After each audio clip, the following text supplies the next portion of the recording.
Friends, ലിഥാസ് food വേൾഡിലേക്ക് ഏവർക്കും ഹൃദ്യമായ സ്വാഗതം.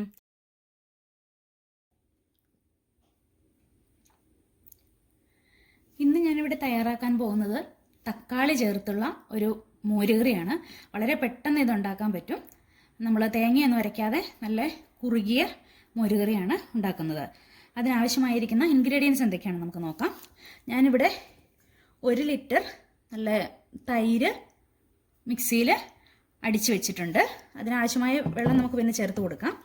ഒരു മീഡിയം സൈസ് സവോള നീളത്തിൽ കീറിയത്, നല്ല എരിവുള്ള പച്ചമുളക് 3 എണ്ണം നെടുകെ കീറിയത്, 1 തണ്ട് കറിവേപ്പില, പിന്നെ ഒരു ചെറിയ കഷ്ണം ഇഞ്ചിയും 4 അല്ലി വെളുത്തുള്ളിയും കൂടി ചതച്ച് വെച്ചിരിക്കുന്നത്, 2 മീഡിയം സൈസ് പഴുത്ത തക്കാളിക്ക നീളത്തിൽ ഇതുപോലെ മുറിച്ച് വെച്ചിരിക്കുന്നത്, പിന്നെ ആവശ്യത്തിന് ഉപ്പ്, വെള്ളം, ഒരു 1/2 ടീസ്പൂൺ മഞ്ഞൾപ്പൊടി, 1/4 ടീസ്പൂൺ ചെറിയ ജീരകത്തിൻ്റെ പൊടി. നമ്മൾ ആദ്യം ഇതെല്ലാം വേവിച്ചെടുത്തതിന് ശേഷം ലാസ്റ്റ് കടുക് വറുക്കാനുള്ള സാധനങ്ങൾ ഞാൻ കാണിച്ചു തരാം.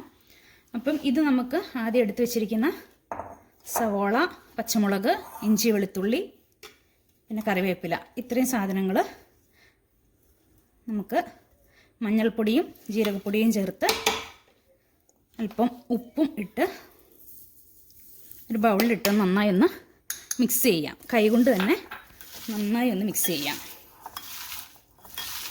എല്ലാം നന്നായിട്ട് സോഫ്റ്റ് ആവട്ടെ.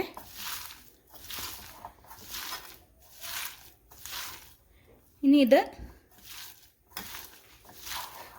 നമുക്ക് ഒരു മോര് കറി തയ്യാറാക്കുന്ന ഒരു പാനിലേക്ക് ഇട്ട് കൊടുക്കാം. ഇതിലേക്ക് ഇടുന്നുണ്ട്. തക്കാളി നമ്മൾ കൈകൊണ്ട് ഞെരടേണ്ട ആവശ്യമില്ല. തക്കാളി നമുക്ക് അതിന് മുകളിലേക്ക് ഇട്ട് കൊടുക്കാം.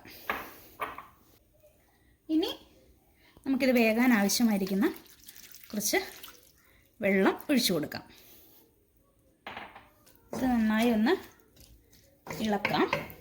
അതിനുശേഷം നമുക്ക് തീ കത്തിച്ച് ഒരു മീഡിയം ഫ്ലെയിമിൽ ഒരു 5 മിനിറ്റ് അടച്ചു വയ്ക്കാം. ഇതെല്ലാം നന്നായി ഒന്ന് വെന്ത് വരട്ടെ.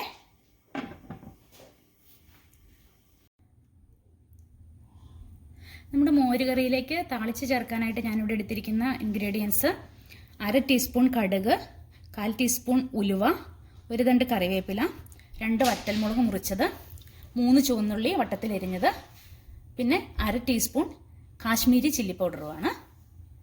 അപ്പം നമുക്ക് നമ്മുടെ തക്കാളി സവോളയൊക്കെ ഇവിടെ നന്നായി വെന്ത് വന്നിട്ടുണ്ട്.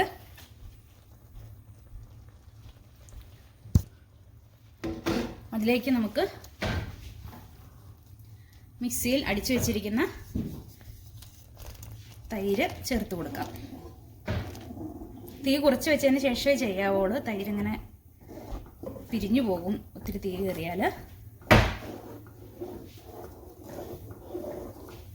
ഇതിലേക്ക് നമുക്ക് ആവശ്യമായിരിക്കുന്ന വെള്ളവും കൂടി ഒഴിച്ചു കൊടുത്ത് ഇളക്കിയെടുക്കാം.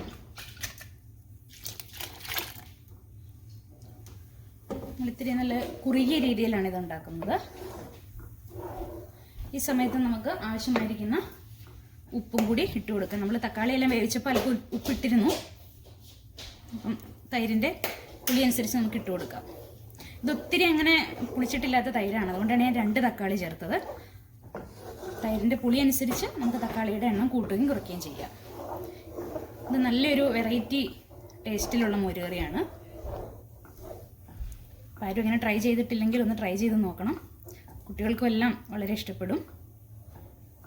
നമുക്കിതൊന്ന് ചൂടാക്കിയെടുക്കാം.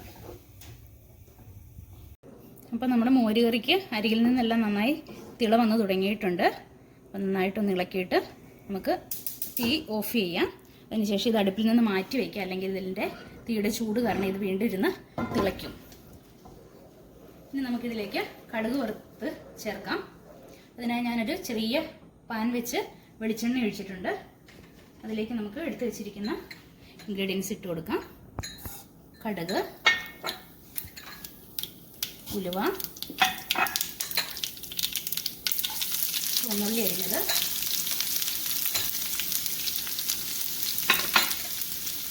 വറ്റൽമുളക്, കറിവേപ്പില.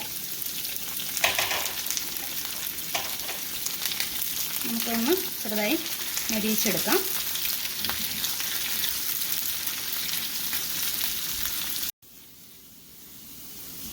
അപ്പം നമ്മുടെ സാധനങ്ങളെല്ലാം നന്നായി മൂത്ത് വന്നിട്ടുണ്ട്. നമുക്ക് തീ ഓഫ് ചെയ്തതിന് ശേഷം എടുത്തു വെച്ചിരിക്കുന്ന കാശ്മീരി ചില്ലി പൗഡർ ഇതിലേക്ക് ഇട്ട് കൊടുത്ത് ഒന്ന് ഇളക്കാം.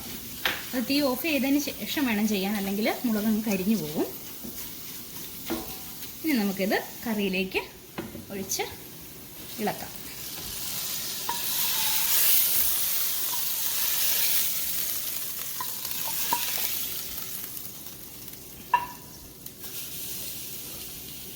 അപ്പം നമ്മുടെ സ്വാദിഷ്ടമായ തക്കാളി ചേർത്ത മോരുകറി ഇവിടെ റെഡി ആയിട്ടുണ്ട്.